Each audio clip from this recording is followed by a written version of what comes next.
Flow Mike gonna show you right. Hey, it's Cashflow Mike, and I want to talk about starting with the end in mind. And I want to tell you something that surprises a lot of advisors. The math doesn't matter, and it doesn't matter until the goal is clear. And that's why I always start client conversations with one question. Say, hey, what are we building towards? If we're going to be working together for any amount of time, what is it we're trying to do? So before we dive into any financials or ratios or reports, we need a target. Because without a destination, the numbers are just noise. So let's talk about how to start every conversation with the end in mind. We really have to get clear on the goal because it motivates them. It keeps them focused. When a client tells you I want to grow, that's not a goal. It's a direction. So I ask, well, okay, we'll grow to what? Or why that number? Or what does success look like to you? Right? Nobody's going to be Scrooge McDuck just swimming around in money. You're going to use money for something because sometimes it's $250,000 in profit so they can fund the kids' college. Other times it's 3-day weekends so they can go see their grandkids.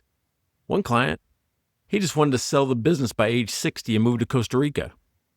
But whatever the answer is, it gives us something real to work towards.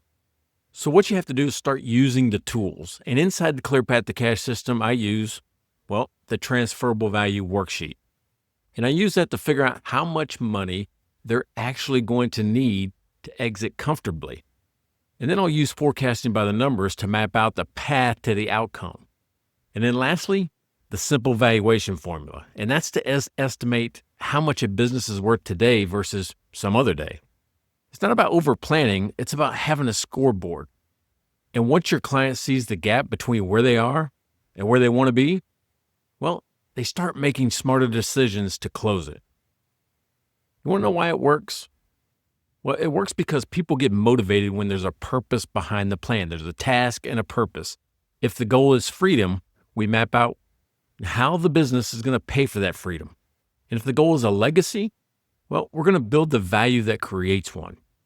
Every dollar, every strategy, every decision, it now has context. And that's what's going to move people from being confused to being committed. So next time you sit down with a client, hey, don't open the spreadsheet first. Just have a conversation. Start with something like this. Hey, what are we building towards? What are we working towards? What does life look like, when you get there? And not only that, if you want to know what the future holds, you have to bring it back to the present, because when you start with the end in mind, the math finally matters. I'm Cashflow Mike. Check out my stuff, cashflowmike.com, and my program's called the Clear Path to Cash. Talk to you soon.